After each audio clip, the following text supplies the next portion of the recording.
thoughts, opinions, and general overall shade thrown on High at 9 News are those of the individual speakers and not those of High at 9 News, its audience, or its advertisers. The statements made do not constitute medical, legal, or financial advice, and for advice tailored to your specific situation, please consult with a licensed professional.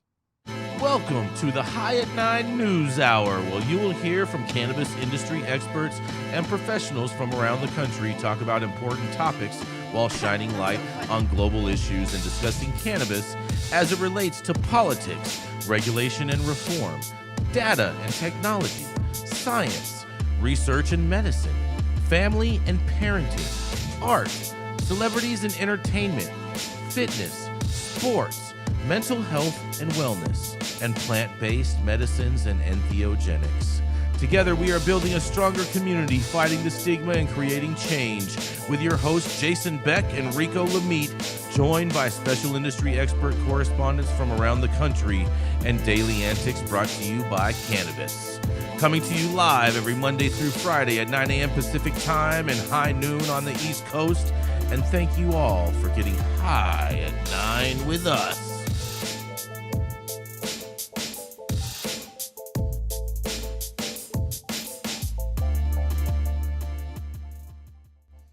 Oh, yeah. Good morning, everybody. That's right. It is Thursday, January 25th. And today is, that's right, Rico, you guessed it, bro. It is National Florida Day. Oh, yeah. It's also National... Meatballs for everybody. It's also National Irish Coffee Day, National Opposite Day. But nonetheless, it's also the evening time for everyone that's out there in Thailand. There's a lot of people out there in Thailand, so we want to say good evening to all of them as well. And thank you for joining us and getting high at 9 with us. It's also high noon on the East Coast. And please remember to like, share, and subscribe to us on all social media platforms. You can look down below on your screen to see where we live on the internet. And we are live every Monday through Friday on YouTube, Rumble, Twitch, Twitter, Facebook, Instagram, and on our very own website at www.highat9news.com. That's right. But kicking it off today, that's right, we have none other than the dope dad himself, Mr. Rico Lamitte, the Quasimodo caretaker and the father to little baby Zozo. That's right, it's none other than the dope dad himself, Rico Lamitte. Thank you, Jason. Thank you. And you guys know that I'm all about following the money every chance that I get. In Marijuana Moments, Kyle Yeager reported yesterday that at Uber and the Office of Colorado's governor are among a lengthy list of powerful entities who have disclosed federal lobbying on marijuana marijuana reform legislation this past quarter, according to a newly released report. Amazon, American Express was alongside pharmaceutical companies, labor unions, cannabis businesses, prohibitionists, organizations, and others that have all continued to put pressure on Congress in one way or the other over various cannabis-related proposals, according to the 2023 fourth quarter reports filed with the Senate and House of Representatives required by law. It appears to be the first time that the ride-sharing and delivery service, Uber, has been involved in federal cannabis lobbying, with a report filed Monday showing expenses related to advocacy around bipartisan, secure, and fair enforcement regulation, Jason's favorite Safe Banking Act, or now as they call it, Schafer, whatever that means. But it has advanced in the Senate as well as its House counterpart. CDC says teen pot use is declining in Washington after legalization, but this is that is on a separate report. The legislation cleared a Senate committee last September, and its pending floor action would prevent federal regulators from penalizing financial institutions simply for working with state-licensed cannabis businesses. The lobbying report doesn't say where Uber stands on the proposal, but it has historically embraced the marijuana industry, providing cannabis delivery services in Canada post-legalization. We reported on that. Its CEO has also expressed openness to expanding its offering to include marijuana delivery via Uber as well, if U.S. federal law changes. But the lobbying report disclosure simply lists the cannabis banking bill as a focus, indicating that the businesses feel the potential for incremental policy change could have key implications for the company, regardless of the fact that cannabis would remain federally prohibited if it was enacted. Marijuana Moment reached out to Uber for comment. but they did not have a representative to respond at the time. The Office of Colorado Governor Jared Polis also reported lobbying expenses related to his office's cannabis policy reform advocacy in Congress. Tracking report is available via link on high9news.com as well. A description of the lobbying activity says, referencing a letter Polis sent alongside 5 other governors this last month, imploring the Biden administration to reschedule cannabis under the Controlled Substances Act by the year's end. Here's a list of some of the bigger companies on the lobbying list. Altria, Amazon. Altria obviously is a tobacco company. American Bankers Association, American Express, Cresco Labs, Curaleaf, Jazz Pharmaceuticals, and there's a normal. Trying to run through these quickly. PayPal, also very interesting. PayPal's in there too. PayPal's trying to get in there quickly before the other banks that have a lot more red tape pull the trigger too. And I think that's all of the big notable ones on there, but there is a lengthy list and all of their contributions definitely within our website, so check that out too. What do you think about this team? Uber is now getting more official in the U.S. They've been maneuvering as such in Canada already. I could definitely see that not just their courier service, but also Uber Eats transitioning into trying to take over the delivery market in major markets at the very least by the end of the year. I'm Rico Lamitte, the dopest dad on the street for High at 9 News. Love to hear your thoughts on this one. Follow the money. Man, oh man. I mean, I guess it would be very, very efficient for a lot of places to be able to offer delivery if Uber did get in the game, and then a lot of these businesses wouldn't have to incur those overhead expenses in regards to the high insurance, the car liability, all of that type of stuff, on top of just having an extra person as an employee for the driver. Yeah, and they're not employees either. So yeah, I think that's going to be really interesting, because the states are going to have to, because I believe in majority of all the states you have to be actual employee of the cannabis business in order to deliver. So therefore, that would be an interesting change that would have to take place in a number of different states in order for that even to be reality. I can see a big fight between these emerging. This emerging push for unions. Yeah, I was gonna. They're gonna hate this the most. The unions are gonna hate this the most. Absolutely. Yeah, but I set these businesses up, guys, and the costs that are associated with these regulations are just crippling. Just crippling. And you can see that a lot of companies are looking down the road or sort of around the corner when this is going to lighten up and actually be legalized. And some of these, it's a tell about who is interested in looking to be involved in this. And you're right, Jason. In California, you have to be an actual employee of a licensed retail cannabis store to drive a delivery vehicle, which creates all sorts of headaches and problems. Employees, to be blunt, they're a pain in the ass. Okay, you want to move all the work you can off to somebody else. Let them be responsible for all the labor code and all the laws everywhere. But I just don't think we're gonna actually get there, at least not soon. So I'm interested to see how many people are looking down the road to jump in this, because they're not going to spend lobbying money unless somebody at the corporate level decided it's worth our while. And technically speaking, the banking industry is still subject to money laundering. They're involved in this, so I can see why they want to, take away their liability. The paperwork you have, these FinCEN reports you have to do are just unbelievable. The amount of work it takes to not be, brought in as a money launderer, even doing credit card work. It's just nonsensical how hard this is, and it shouldn't be that hard. Justin in the chat, he says, we all knew this is Ease's big chance to finally sell out to them. What do you guys think about that? Is that I mean, that could be a big thing. You picture Uber purchasing Ease. Yeah, I mean, but I think it would be tough for them to do that as a publicly traded company, because Like, where's the money? Like, there's not a lot of money being created in the cannabis industry, and you have to have shareholder votes to make like huge decisions like this. And I can see a major pushback from shareholders on this because where's all the money available within cannabis delivery services? It seems like it's going to be more of a drain on their pockets, and Uber has been proven time and time again that they are not profitable, and they're just draining cash right now. So I don't know.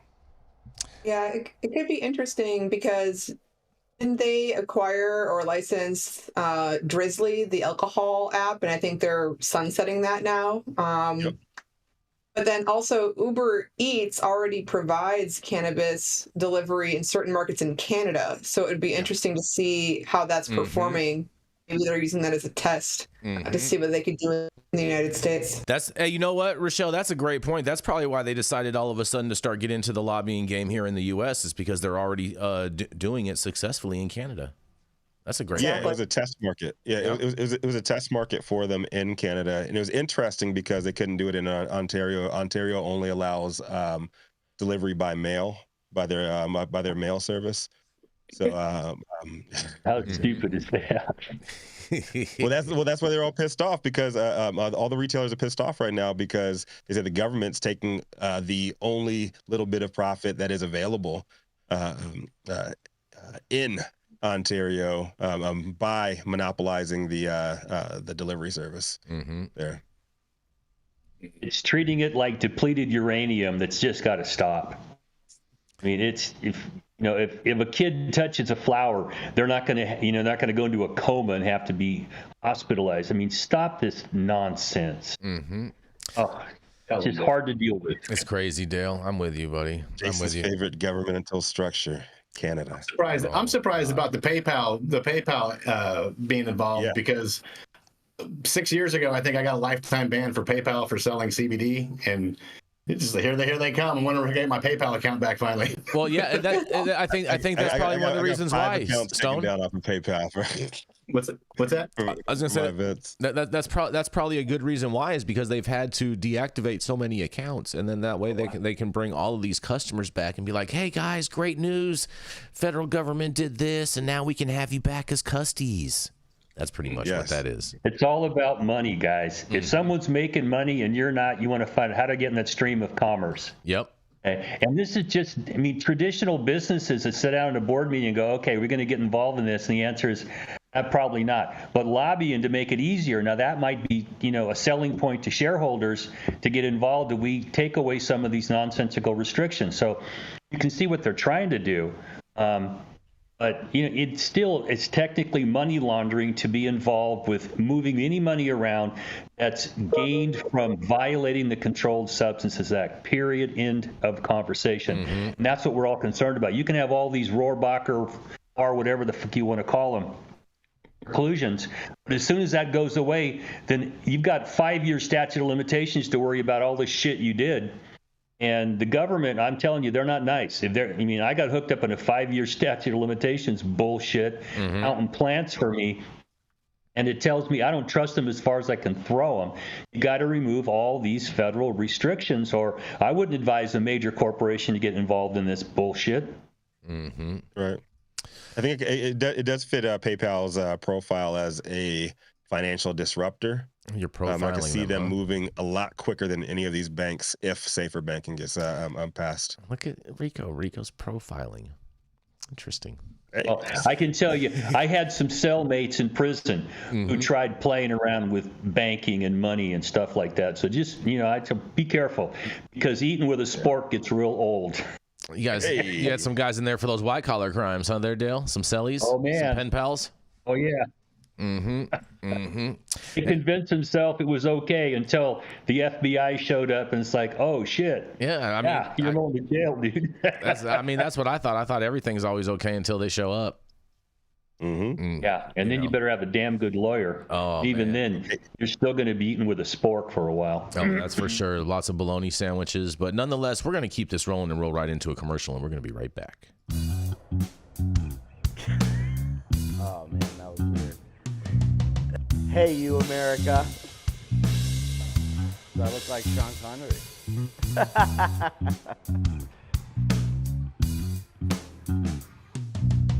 morning, America. Saman Razani coming to you live from sunny Los Angeles, California with the one and only highest host, Mr. Jason Beck, smoking on the best weed in the world. Did you know that we have an audio-only version of our podcast? You can find it on Apple, Google, Amazon, iHeartRadio, and Spotify. No excuses in 2024. If you haven't checked us out, check it out now. And also, check out what the Prophet's doing in 2024. He's always the highest Republican in the room, known for smoking the best weed in the world. And when he's not on his private jet, you know what? You can always catch him in Florida, where he is a part-time Florida man, and he is preparing his taxes this year, taking care of those 1099s. Jason Beck, what do you have for us today? Oh, yeah, Rico. Good morning. Good morning, everybody. Happy Thursday. Oh, man, South Dakota, there's a critical threat to medical marijuana falls as lawmakers consider 9 cannabis bills. And just so you know, this is a edited version of the story. The full version of the story you can read directly on our website at www.highat9news.com. But a bill to force patients to get cards through primary care docs was among proposals for 2024. A Senate panel chaired by a member of the state's Medical Marijuana Oversight Committee shot down a bill on Wednesday with far-reaching implications for cannabis patients. Among 9 bills that would adjust South Dakota's medical cannabis laws, the legislative session in Peary, 7 remain alive, including bills to hike the price of a dispensary license, allow police to search dispensaries, and force prescribers to notify a patient's primary care provider about their receipt of a card. The now scuttled Senate Bill 82 was the most concerning for cannabis advocates, according to Jeremiah Murphy, a lobbyist for the Cannabis Industry Association of South Dakota. He says it would have required citizens to get medical marijuana cards from their primary care provider or through a referral from a provider, and defined what constitutes a primary care provider. Opponents argue it cleared a simpler path to criminal charges for doctors who prescribe marijuana, and, in quotes, Senate Bill 82 was absolutely the most critical threat out of what was there, Murphy told South Dakota Searchlight after the bill's 5-2 defeat in the Senate Health and Human Services Committee. They got a lot of feedback from patients on that one, and they poked the beehive as bees came out, they said. That threat of criminal charges for doctors was a deciding factor for Senator Eric Tobin, Republican from Whittier. Tobin is a nurse by trade and chairs the Senate Health and Human Services Committee. She also sits on the Medical Marijuana Oversight Committee with the bill's sponsor, Senator Jim Melhoff, Republican from Pierre. The Oversight Committee discussed but did not endorse a host of ideas during its 2023 meetings. Melhoff and Tobin have each carried cannabis bills into the 2024 session, but the pair were split on SB 82. The bill's attempt to define the term primary care provider in a profession where provider roles are too malleable to fit snugly into legal terminology was especially problematic for Tobin. Some people see cardiologists for primary care, she said. Others see doctors who may be unwilling to refer patients to that specific for a marijuana card. Many don't have a primary care doctor at all and get care through a clinic. During his testimony, Murphy noted that 30% of Americans have no primary care doctor. Tobin argued on Wednesday that medical professionals with questions about the legal veracity of their role as primary care doctors might be unlikely to prescribe medical cannabis to otherwise qualifying patients. In quotes, if there's a questionable piece to this, doctors are just going to pull it out, Tobin said. Melhoff has been peppered with feedback over this bill. He said most of it was from a reference to the ballot question that legalized medical marijuana 4 years ago, such as, are you trying to undo the will of the people, he said. That is not the case, Melhoff said. That is what I'm doing, he says. He presented the bill as a curative to his pop-up clinics and satellite medical offices that offer patients a pathway to a medical marijuana card outside of a traditional clinic setting. The initiated measure that legalized medical cannabis was endorsed by 74% of voters in 2020, and its verbiage foresaw medical cards flowing to patients through the conduit of a provider with whom the patient had a bona fide doctor-patient relationship via a direct prescription from the doctor or a referral.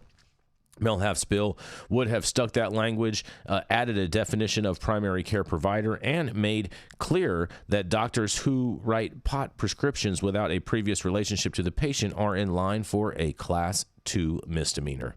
The current language hasn't prevented abuse of the system, Melhoff said, and in quotes, "It's not being followed," Melhoff said, of the law's requirement for doctors to have a bona fide doctor-patient relationship before writing a pot prescription. In quotes, "I think a lot of times they're preying on people's addictions," Melhoff said. Dr. Tamara Grove, a lobbyist for the anti-cannabis group Protecting South Dakota Kids, told the committee that nearly 3 times as many people than expected now have medical marijuana cards in South Dakota, and there are 13,150 approved patient cards in the state. That people could be getting cards to use recreational marijuana, Grove said. That means the will of the voters has not been respected, and in quotes, "The people of South Dakota did indeed vote for medical marijuana to be law," Grove said. "What they did not vote for is recreational marijuana." Well, the prohibitionists are hard at work in South Dakota, and this is Jason Beck for the High at 9 News Hour. What do y'all think about this prohibitionist talk? Still fighting about this bullshit. It's incredible. We tried to fix this in '96 in California with Prop 215, and there was a whole bunch of language, but when you boiled down to it, if you were a physician, which meant you were an MD or a DO, and you gave someone a recommendation, whether it's verbal or in writing, the physician was protected from any adverse actions, and the person was now a patient. And we still fought for years to get the DAs and prosecutors off our ass for all sorts of things. In a medical perspective, cannabis is not a lot different than telling somebody, take 2 aspirin and call me in the morning. Hey, do you have to have a prior good faith exam and medical justification to prescribe marijuana? No, you can't prescribe it, and those rules don't apply. But doctors, to be blunt, are pussies. They are not fighters. They're trying to help people. When it comes to the government growling at you, they piss their pants and go, okay, whatever you say. Right? And the few that I've known either ended up in trouble or, ended up in prison with me. Molly had some stones the size of what Stone was talking about earlier, and she fought the government, but they made her a target, and they did it for a reason, because they wanted to scare the shit out of other doctors into doing anything that looks the government in the eye and says, no, we're not going to do that. So it's just hard to watch this going on 25+ years later. Still the same nonsense. I don't know what to even say about that, because the nurse understands, right? If you threaten the doctor with criminal prosecution, they ain't going to do it. I mean, that's caught up in the abortion struggle and all that stuff. You threaten the doctor and they don't want any trouble. They're pusillanimous. They're there to help. Don't threaten my license. I'll do what you tell me to do. And it's, I represent a lot of doctors, and some of them have some stones, but most of them are just pussies. They're not going to fight. They'll do what they're told. Ridiculous. It's ridiculous. They're blocking access, plain and simple, blocking access, creating fear. Doctors aren't going to, like Dale said, not going to want to write prescriptions. A lot of those doctors aren't probably even qualified to write prescriptions and won't even think about going to cannabis. But it shouldn't be easier to go to any doctor you want and get opioids than it is to go and get a fucking recommendation for cannabis. Very true, Stone. Very, very good point. Very good points on there, you guys. Very good points. I do think that that the South Dakota legislature is way overstepping its boundaries in regards with this, especially when they had a voter initiative. But at the same time, too, they already the Governor Kristi Noem when the voters did pass this originally, just basically said, screw it, this isn't going into law. So they have a history of not listening to their voters in South Dakota, in my opinion. Yeah, you beat me to the punch on that one, Jason. I was very surprised to see her name not pop up so much in this article. Yeah, right. Because she was the crusader against that. She's like, I don't care what they say. We know what's best for the children. We know what's best for the state of. We know what's best for the state. Next issue, get Herschel Walker back out here to be my spokesperson. Oh man, oh man. You know, we're gonna keep this train rolling. There's supposed to be some privacy involved here, you know, and the state should not be involved in your medical decisions. And I don't recommend anybody get a card if they require you. I just covered this story about losing your gun rights because you get one of these goddamn cards. A lot of people don't want it.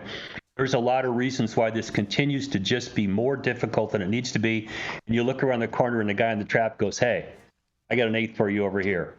Oh, the trap's going to win. You know, you're right about that deal, because I found it interesting that the prohibitionist, the lady that she's stating the number of patients that currently have cards in the state, and she's saying that because the state anticipated fewer numbers of cards, then it means that there must be this mass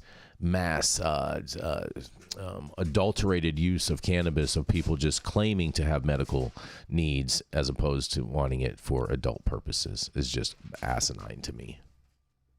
I didn't realize she was so smart. People want to smoke weed. Just get over it and figure out a way to make that easier and stop filling the prisons and prosecuting people with this and scaring everybody. And you know, but that's my wishful thinking. And I've been in this battle for 2.5 decades now, and I've got the same wish. Stop this nonsense. But you know, here we still are. Yep. And on that, we are going to keep this train rolling. We're going to roll right into Mr. Attorney Dale Schafer. He's the founder of Armada Law Practice, and at one point in time, he did some time for a cannabis crime. That's right. It's everyone's favorite Tio Loco, Mr. Attorney Dale Schafer. Good morning, everybody. My story this morning involves a direct challenge to the Raich versus Gonzalez case. It caught my attention yesterday in an article, and let me just read you the headline here. DOJ seeks dismissal of challenge to federal cannabis ban. And what I read was basically the government's motion to dismiss the case. And I didn't read the underlying complaint. It wasn't available. And some of this stuff I don't really care yet, because this is going to need to go up the chain of command to the Supreme Court and have them decide this. But it appears that a group of Massachusetts cannabis businesses got together and sued the federal government, Merrick Garland specifically, asking that that the court declare that the Controlled Substances Act, as it applies to intrastate activities, is unconstitutional. And the government shot back, "Oh, you lack standing. This Controlled Substances Act does not exceed its Commerce Clause authority, and you don't have a fundamental right to grow weed, so this is going to be judged on what we call the rational basis." And on and on and on. Some of the same bullshit that comes out of the Department of Justice. And one of the things that caught my attention is the Department of Justice attorney said that for most of the history of America, marijuana has been extensively regulated and occasionally banned. And I said, now you're just lying, okay? You son of a bitches are just lying, because that's not been the case, but they find it convenient to try to say things like that. And this is a challenge to the Raich case.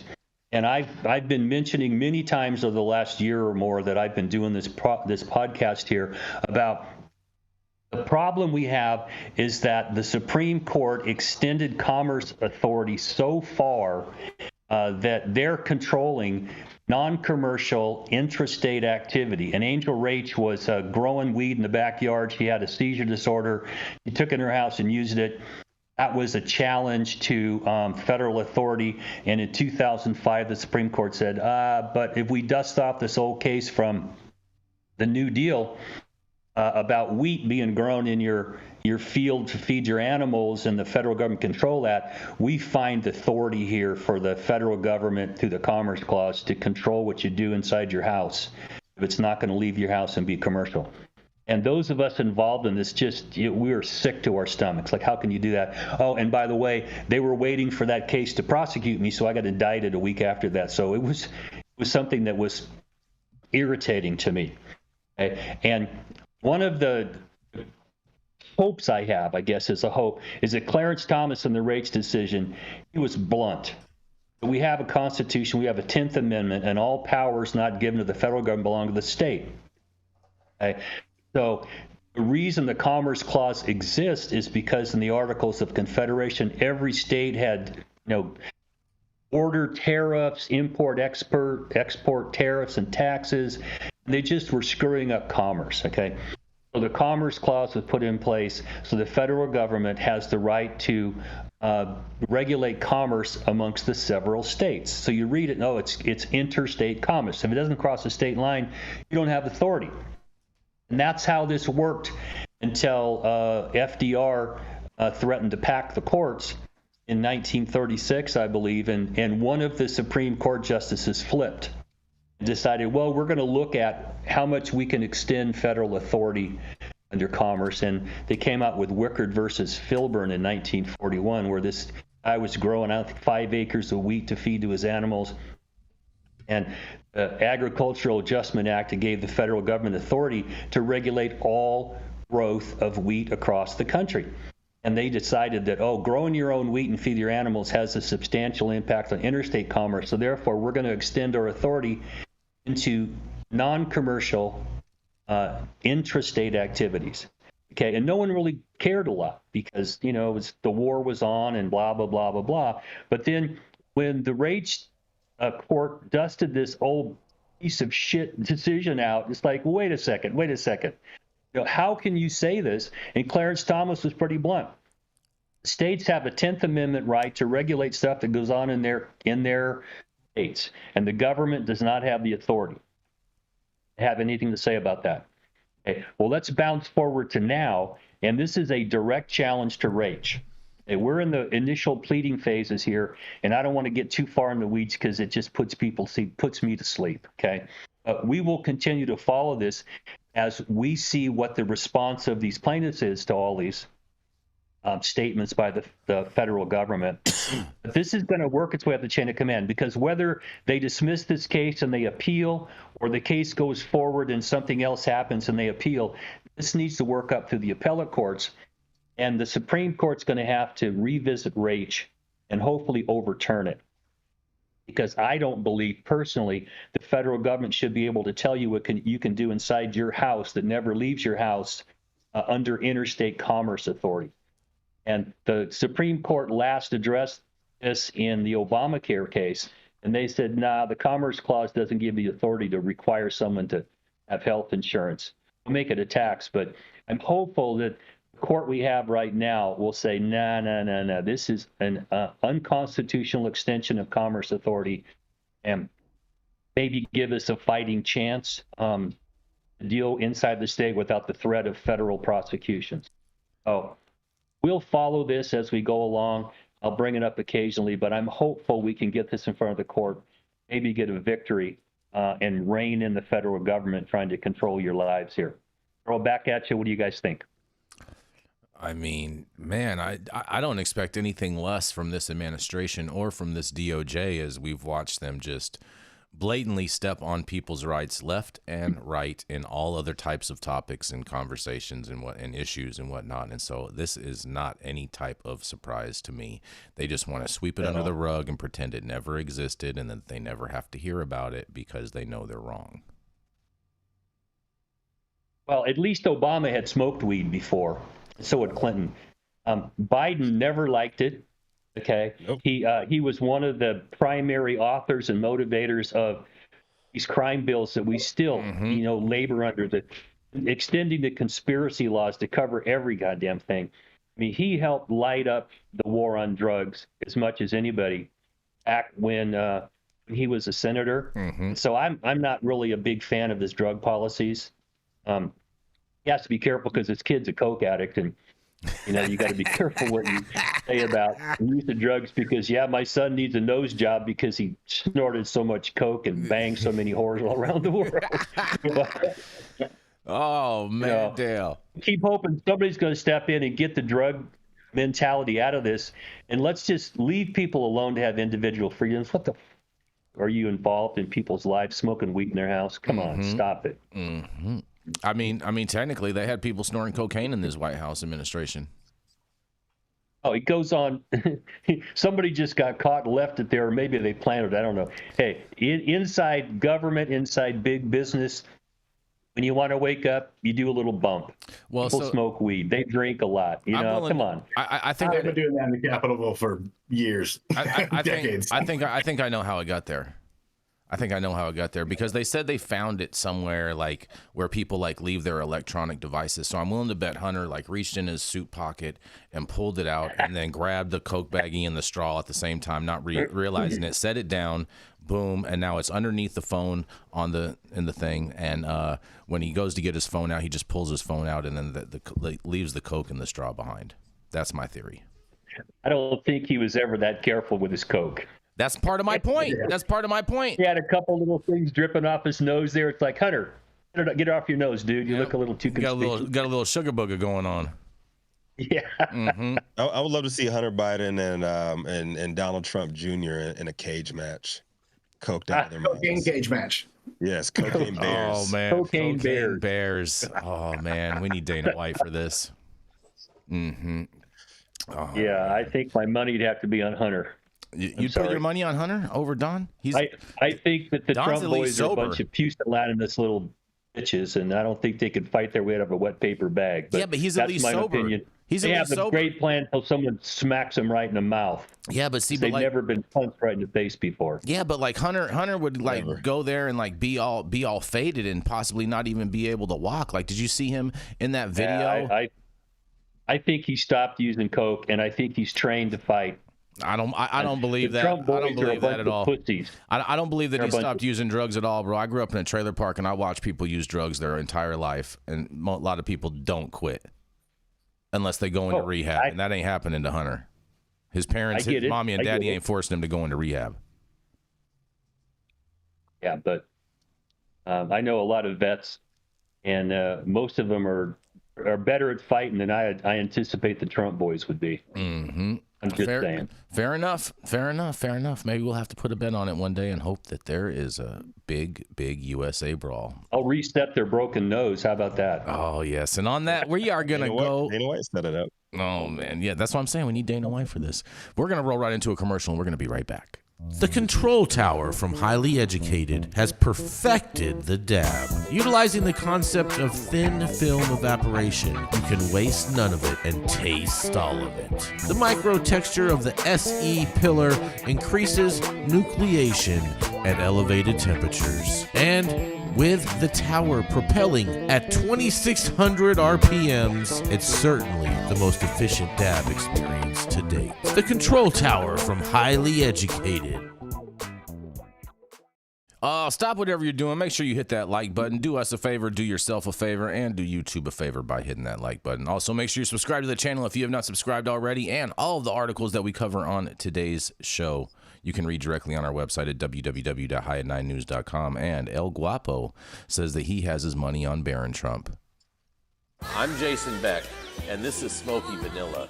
And if you want to feel as good as I look, then you need to get yourself a stretch and smoke with Smoky Vanilla. That's right, baby. I'm Smoky Vanilla with my background in kinesiology. I'm a sports massage therapist and stretch coach. I focus mostly on athletes who have chronic pain or injury due to their sport, or the legends of the chronic in the game, baby. Oh, yeah, you know what it is. We just stretched, and now we're gonna smoke, because you know what it is. That's right. I love intuitively creating a session based on the individual I'm working with. We'll go through a few assessments, look at the past health history, injury, or anything that's still affecting you today, and create a customized session just for you. Let's go. Woo!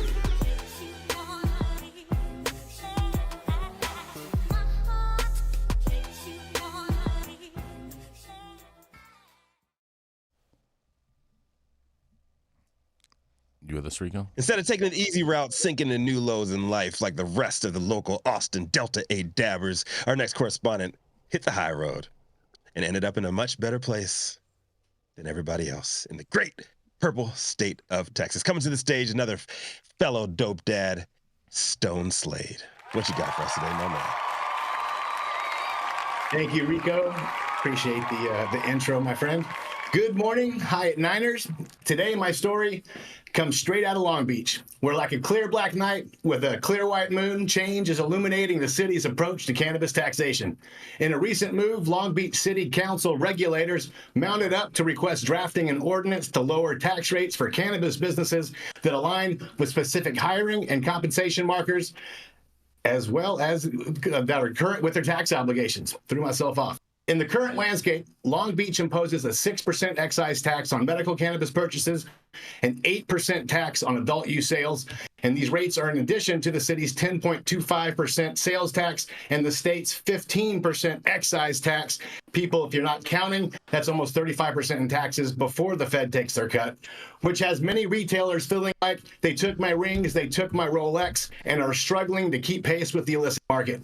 The proposed ordinance aims to cut taxes by 1 percentage point across the board for retailers, with the opportunity to qualify for an additional 3-point deduction if they meet the good standing requirements. Cultivators are not left in the dark either, as they're set to see their square footage tax drop, symboling a shift in the city's stance. Now I'm switching my mind back into freak mode. However, to qualify for those tax breaks, businesses must navigate past existing tax challenges. Valencia Mota, aptly named as Mota translates to cannabis in Spanish, serves as the city's manager of cannabis oversight, highlighted a significant financial burden, approximately $6.6 million in unpaid taxes shadowing the industry. This figure is a stark reminder that before we can fully transition into this whole new era, there are old debts to be collected. It's a pivotal point in Long Beach's cannabis narrative where the past and future intersect, demanding resolution. City Council member Al Austin might as well have just said, if your ass is a busta, 213 will regulate, when he stated, I do think that we should be heavy-handed for those businesses that haven't been compliant with our taxes. And this statement reflects Council's commitment to funk on a whole new level, balancing regulatory control with the industry's growth. To be eligible for larger tax cuts, businesses must be fully compliant with the permits and tax payments. They also need to meet additional criteria, like employing at least 40% of Long Beach residents and paying them 110 to 115% of the state's minimum wage. Retailers must also support equity businesses, reflecting a community-focused approach. The council anticipates these tax cuts could cost the city around $3 million annually. However, it's unclear just how many businesses will actually qualify for the largest reductions. The city council's decision is yet to be finalized, requiring 2 votes in the ordinance for it to take effect, a process expected to be coming in the coming months.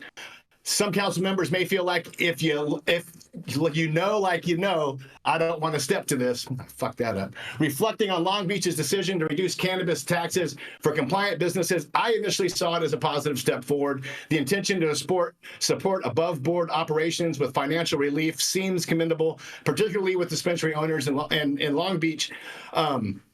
Particularly industry grappling with challenges like 280E tax code. However, after engaging with dispensary owners in Long Beach, my perspective has shifted. On the surface, this tax break appears beneficial, but in reality, it's a mirage for most. Most businesses struggling under the weight of operational costs are unlikely to meet the stringent qualifications set by the city. As one anonymous business owner put it, they suggested some ridiculous minimum pay, like $24 an hour, when they raise minimum wage next year with healthcare, so our bud tender will be making more than our executive.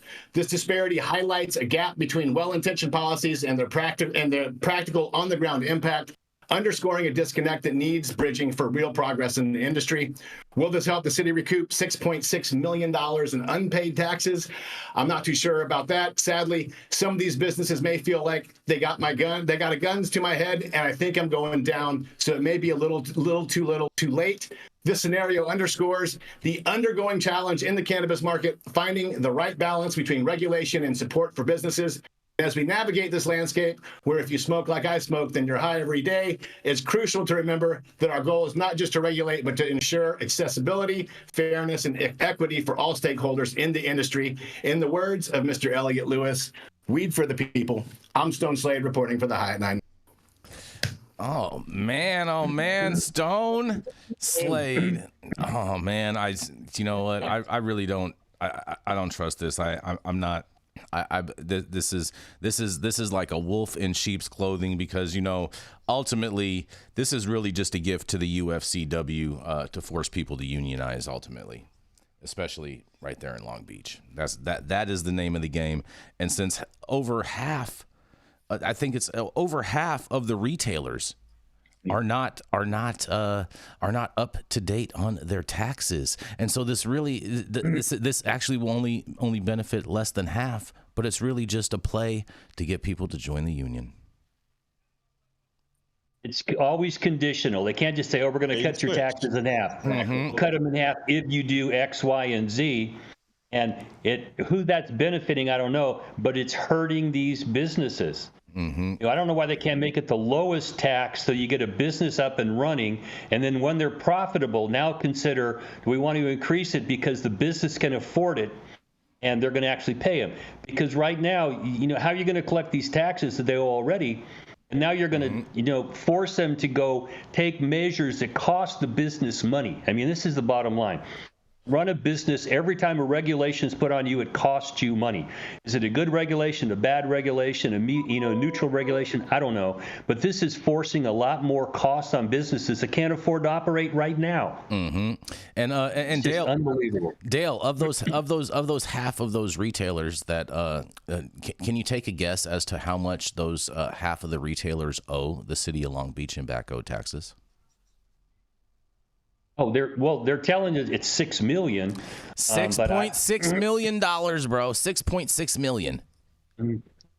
Yeah, and they're never going to collect that. No, you put a lien on a business that goes, we're just disappearing. Mm-hmm. We're selling our weed to New York and we're disappearing. Go ahead and collect on us. Mm-hmm. We lease the building. Go ahead. Yep, exactly. We're out of here. Peace out, you guys.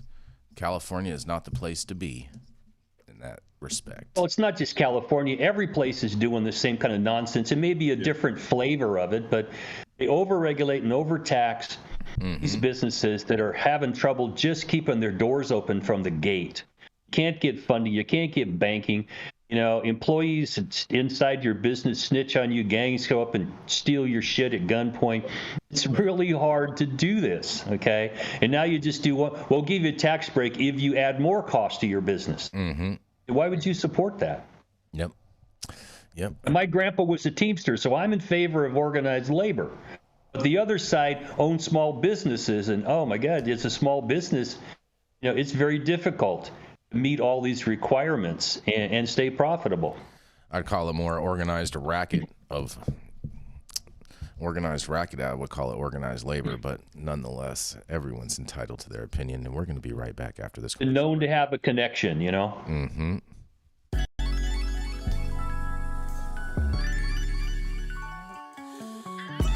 Get ready for the 20-year anniversary celebration of the Emerald Cup. The Emerald Cup will be held at the Henry J. Kaiser Center for the Arts in downtown Oakland, May 4th and 5th. Get your tickets now for best pricing. Cannabis categories include flower, pre-rolls, solventless concentrates, solvent concentrates, cartridges, edibles, topicals, tinctures, and alternative cannabinoids. So enter early for your chance to be a winner at the 20-year anniversary Emerald Cup competition.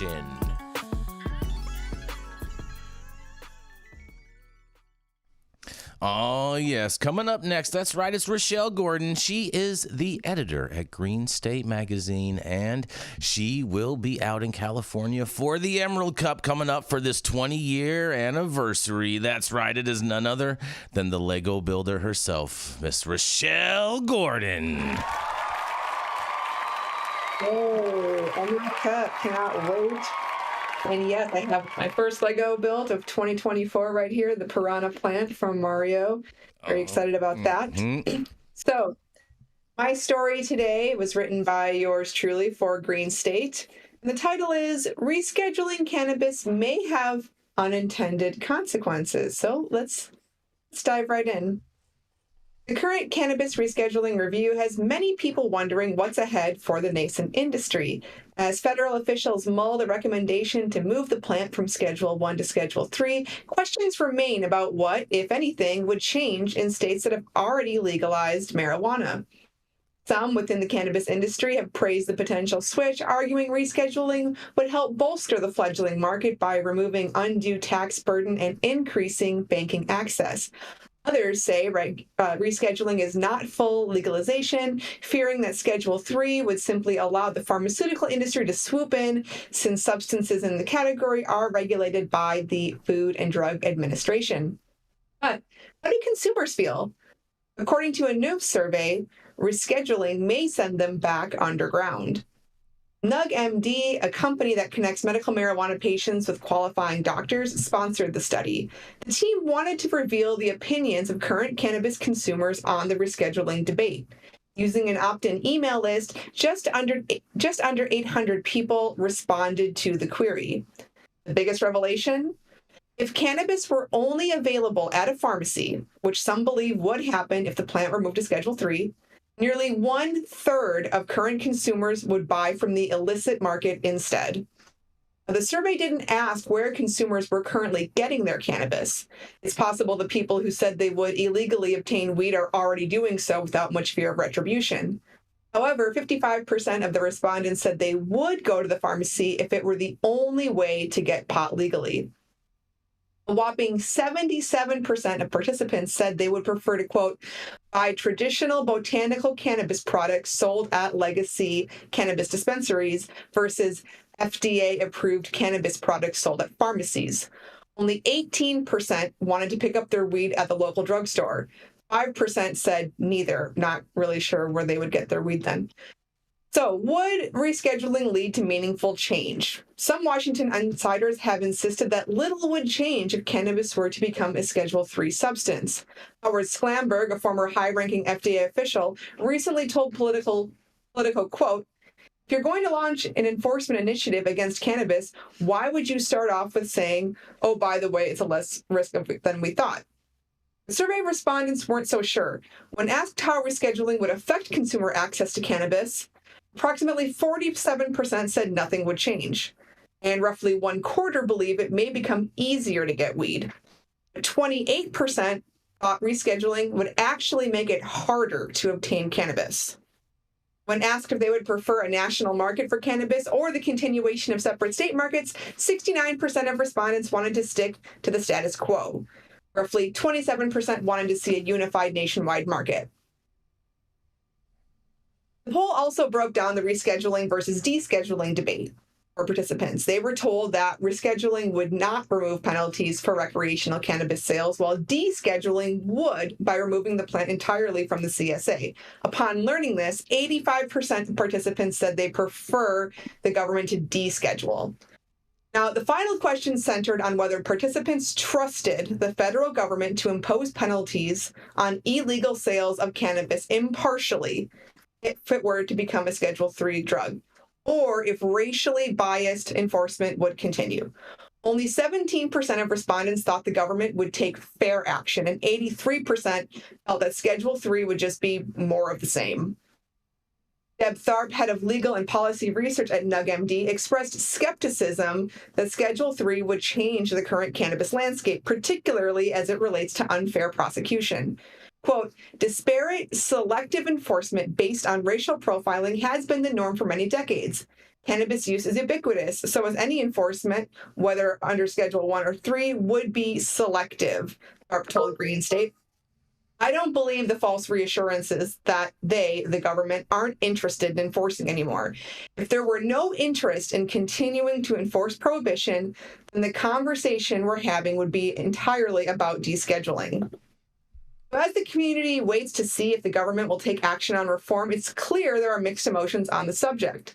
While rescheduling or descheduling would indeed bring about some change, the extent remains to be seen. Given the results of the NugMD poll, the results of rescheduling may not be what the government has in mind, aka, what do we always say? The trap always wins.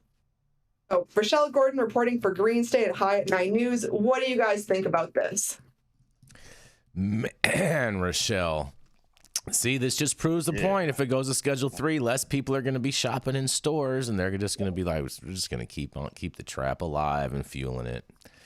Man, that's an interesting article, Rico. I think there's an underlying assumption here that if it goes Schedule 3, you'll be able to go someplace and actually buy flower or weed. Okay? I don't see that happening. Nope. I don't see them selling products that you inhale in any way. Okay. Because the FDA is never going to approve you to use your lungs that way unless you do extensive testing, and the ingredients that go into it, they're just not going to do it. So you're going to end up with Epidiolex and Sativex or something like that. That's a tincture. Little capsules and topicals and all of that. Yep, no smokable. You're not going to get it. And if you look at what happened when they moved commercial government production away from the University of Mississippi and got a couple of other cultivators, hoops they had to jump through to be able to grow weed was unbelievable. So if it goes to Schedule 3, the people in the industry right now that are looking forward are going to have to grow their shit for the black market, because you're never going to get approval from the government to grow it to go into this legal market. I just don't see it happening. It's going to ruin social equity. And they're going to be very selective. Anybody with a criminal record, anything like that, is never going to be able to touch this industry. Yep. I just see it as a disaster. And they're right. People go, forget, I'll go buy it around the corner. The guy around the corner's got some decent flour. Bye. I'm out of here. Apple will win. It's like, peace, I'm out.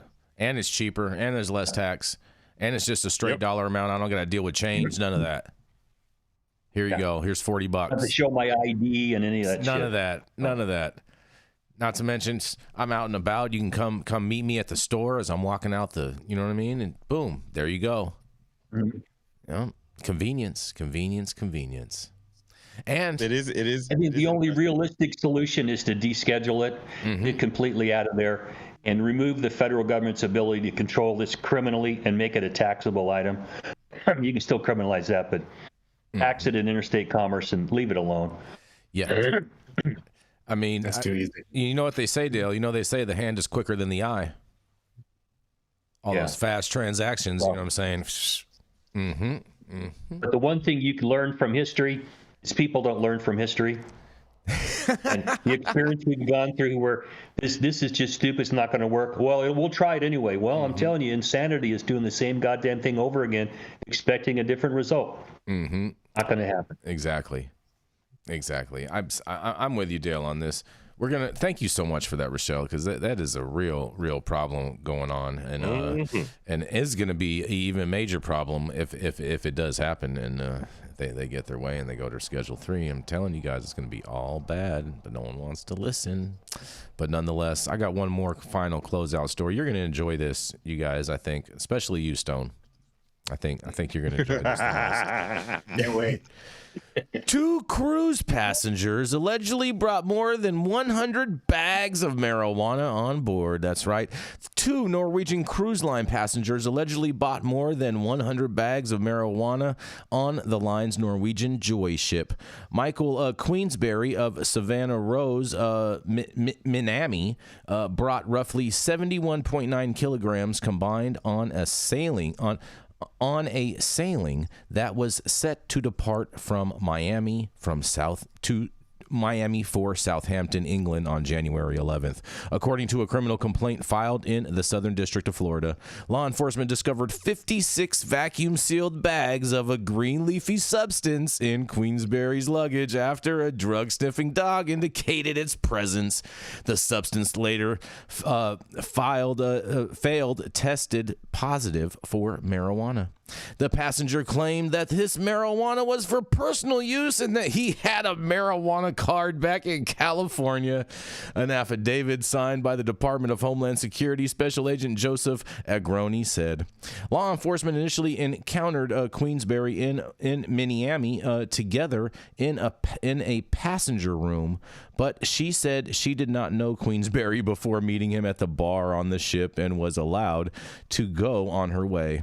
After the discovery, however, law enforcement found Minami at a bar on board and searched her luggage, which similarly contained 56 vacuum-sealed bags of what later field tested positive for marijuana.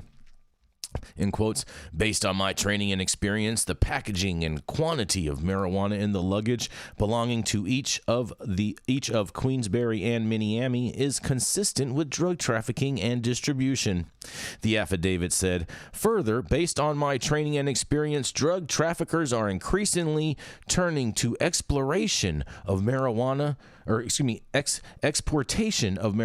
from the United States to England due to the higher price of marijuana in England. Well, duh. Both are charged with conspiracy to possess with intent to distribute controlled substance and possession with intent to distribute a controlled substance, and an attorney for Queensberry declined to comment, and Norwegian and an attorney for Minneami did not immediately respond to a request for comment. While U.S. state laws around marijuana vary, it remains illegal at the federal level and is prohibited aboard cruise ships because that is international waters. And what do you guys think about this? Man, she almost got away, but she was stuck on the ship and couldn't secure the bag. They know where to go. She literally couldn't secure the bag. I can't believe they made it out of port, because I thought they had the drug sniffing dogs at the port now sniffing all the bags. I thought that too. Before they even got on the ship. I guess they don't. I guess that's a long cruise. You need 150 pounds. That's a real long cruise. Man, you got a long time to think about what you did. Hey, I mean, at least it beats driving. You don't have to worry about getting pulled over. Yeah, I guess. You can think about that while they're using a spork in federal prison. Man.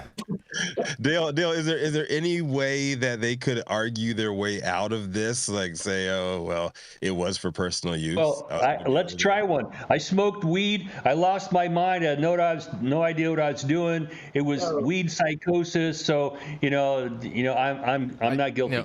Try that. Yeah, you'll be eating with that same spork. Oh, well, hold on, Dale. We covered a story yesterday that actually worked for on a homicide case.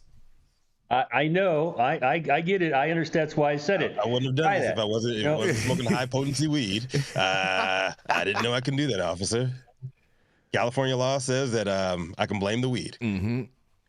I mean, what do you think about this, Stone? I mean, you're on a cruise ship.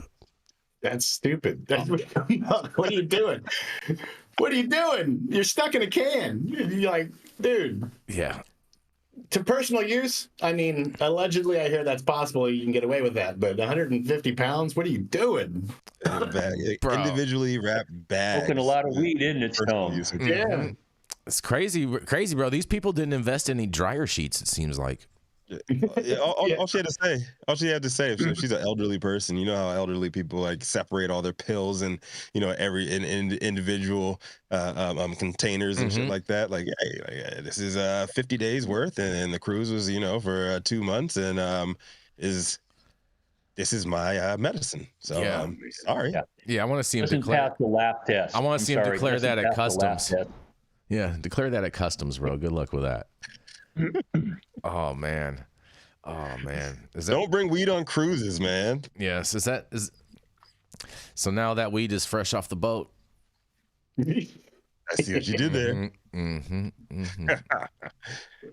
Any other comments on that? How much survived storage in the evidence locker, right? Well, I'm just imagining in the sense that like it didn't depart the boat until they finally made it to England. That probably maybe the I think they're called bobbies out there. Maybe they could have resold this to their communities. Yeah, so I wonder if these people have any relation to the traffickers that were trying to get all those bags on the planes a few months ago, directly from California too. They couldn't get it by plane. Now they're trying by boat. I don't know. I think these guys need to take a page out of the cartel's playbook and just buy a submarine. Just by the government, man. Anyways, thank you all for joining us for yet another episode of High at 9 News. You can catch us live weekdays, 9 a.m. Pacific, high noon on the East Coast. Big shout out to our super fans showing love, getting their comments posted live on the big screen. Our live audience and online supporters catching us across all media platforms, tuning in each day to the headlines of chaos, also known as the developing cannabis industry. To our vetted correspondent team, tuning in from all over, bringing us much needed variety of perspective and your respected opinions to the table. Our production team, Cloud Media Partners, House of Fuego, and all of our sponsors keeping the lights on, AV struggles to a minimum. And of course, Adam behind the scenes, who rode to work today with his head out the window so he didn't have to brush and get his hair all feathered. Looking fabulous. Ace Ventura. All right.